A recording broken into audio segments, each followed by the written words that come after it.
नमस्ते दोस्तों। मैं कुणाल सोनी आपका स्वागत करता हूं अपने चैनल ओकल्ट वर्ल्ड के अंदर। आज हम बात करेंगे 5 एलिमेंट्स की।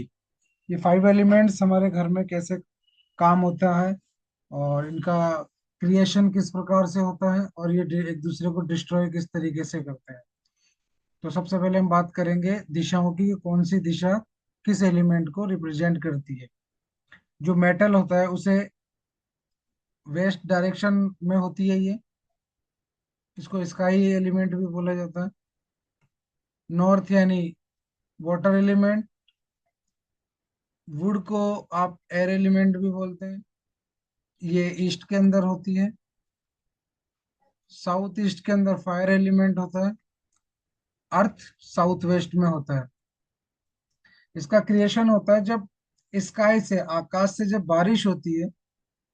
बारिश से जो पानी बनता है वो वाटर एलिमेंट को क्रिएट करता है। फिर वाटर एलिमेंट से पेड़ पौधों की उत्पत्ति होती है। और ये वुड एलिमेंट यानी एयर एलिमेंट को क्रिएट करता है। जब पेड़ पौधे बहुत ज्यादा बड़े हो जाते हैं और वो सूख जाते हैं, सूखने के बाद जब उसमें आग लगती है तो वो फायर एलिमेंट को क्रिएट करता है। फायर एलिमेंट जब आग कम हो जाती है और खत्म हो जाती है, उससे जो राख बनता है वो आपका अर्थ एलिमेंट को क्रिएट करता है। इस तरीके से ये साइकिल चलती है और हमारे 5 एलिमेंट्स का उत्पत्ति होती है। उसके बाद हम देखेंगे कि ये आपस में कौन कौन से एक दूसरे के दुश्मन हैं। तो पानी का सबसे बड़ा दुश्मन कौन होगा? पानी का दुश्मन होगा एक तो फायर।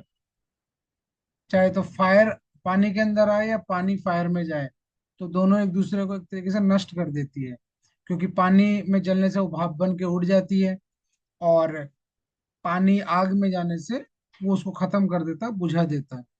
उसी तरीके से पानी अगर अर्थ एलिमेंट में जाता है तो जो मिट्टी होती है, जो धरती होती है, उस पानी को सोख लेती है, उसको खत्म कर देती है।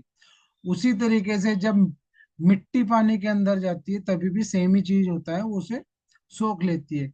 इसलिए वाटर एलिमेंट का दुश्मन फायर है, फायर वाटर एलिमेंट का दुश्मन है, और अर्थ एलिमेंट वाटर एलिमेंट का दुश्मन है। उसी तरीके से जो वुड एलिमेंट है उसका दुश्मन होगा अर्थ, यानी अर्थ एलिमेंट।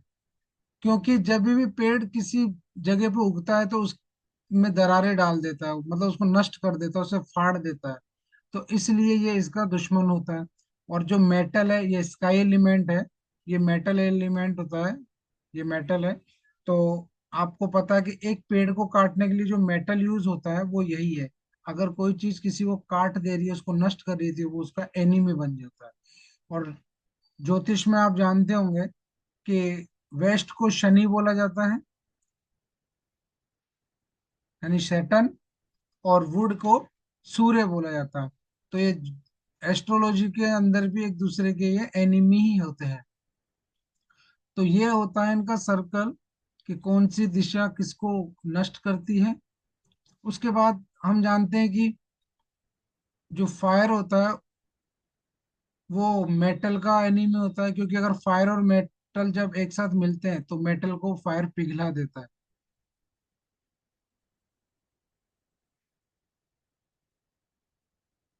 फायर को मेटल पिघला देता है, तो इसकी वजह से वो मेल्ट हो जाती है, और ये इसका एक दूसरे का ये भी यहाँ पे दुश्मन है। अब हम इसकी बात करेंगे कि ये एक घर बनाते वक्त इन चीजों का ध्यान रखना चाहिए कि कौन सा एलिमेंट कौन सी जगह पे होना चाहिए। उसकी हम इस मैप, जो ये मैंने यहाँ पे बना रखा है, इसकी सहायता से इसको चेक करेंगे। आप ये समझ लीजिए कि नॉर्थ वेस्ट से लेके और नॉर्थ ईस्ट तक ये वाटर एलिमेंट होता है।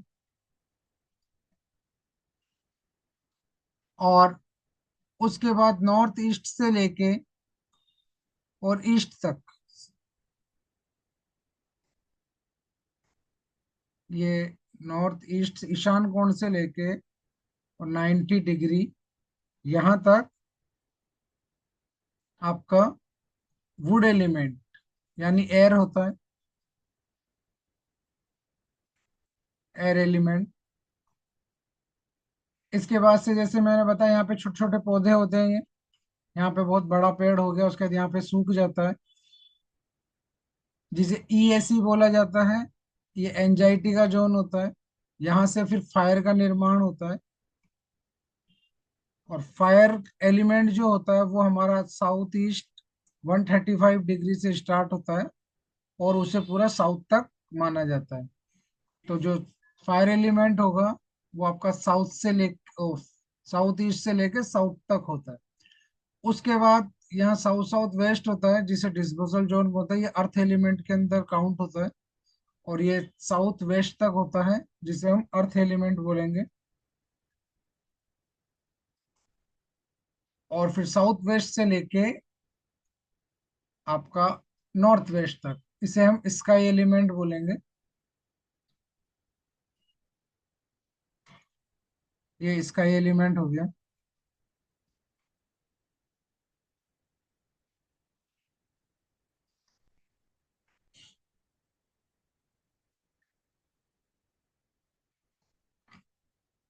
अब आप समझने की कोशिश कीजिए यहाँ पे।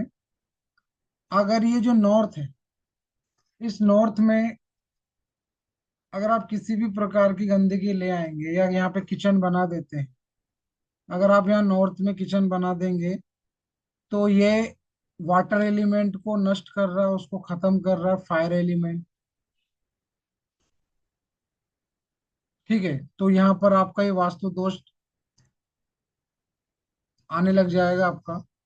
नॉर्थ में आप पूरा नॉर्थ के अंदर कहीं पर भी जब भी आप फायर लेके आएंगे या अर्थ एलिमेंट लेके आएंगे, यहाँ पे टॉयलेट लेके आएंगे, तो आपका एक वास्तु दोष क्रिएट हो जाएगा। इसलिए वाटर एलिमेंट में अग्नि नहीं लानी चाहिए। अब यहाँ से जब हम साउथ ईस्ट के अंदर अगर यहाँ पे टॉयलेट बना देते हैं, बाथरूम बना देते हैं, अंडरग्राउंड वाटर बना देते हैं, किसी भी प्रकार का वाटर एलिमेंट लेके आते हैं, तो यहाँ पर आपका फायर खत्म हो जाएगा। मीन्स फायर यहाँ पे डिस्ट्रॉय हो रहा है। फायर इस जगह आपका डिस्ट्रॉय हो जाएगा कंप्लीट। तो हमारे को यहाँ पर भी नहीं लेके आना चाहिए। उसी तरीके से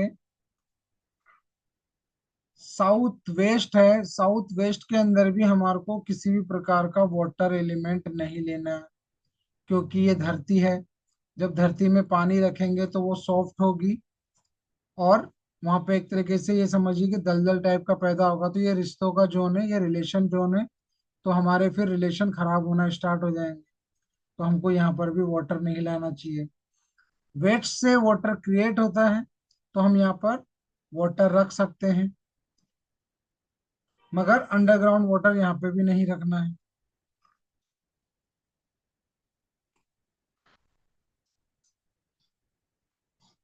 यहाँ पे हमको साउथ वेस्ट में टॉयलेट नहीं लाना है। अब हम बात करते हैं वुड एलिमेंट की, जो साउथ वुड एलिमेंट की बात करें जो ईस्ट से शुरू होता है। इसका एनिमी होता है साउथ वेस्ट। हमारे को यहाँ पे किसी भी प्रकार का वुड एलिमेंट या एयर एलिमेंट नहीं लेके आना है। जैसे ग्रीन कलर यहाँ नहीं लेना है, ग्रीन कलर की टाइल्स नहीं लानी है। वेस्ट में भी ये सब नहीं करना है हमको। यहाँ पे भी हमारे को वुड एलिमेंट नहीं लेके आना है। इसके बाद हम बात करेंगे फायर की। फायर एलिमेंट आपको वेस्ट में नहीं लेके जाना, जैसे मैंने आपको पहले ही बता दिया कि मेटल है। नॉर्थ में नहीं लेके जाना है, ये इसके एंटी है। साउथ वेस्ट के अंदर नहीं लेके जाना है, क्योंकि ये रिलेशन जोन है, तो यहाँ पर हम फायर नहीं लेके आ सकते, नहीं तो फिर हमारे को प्रॉब्लम आने लग जाती है।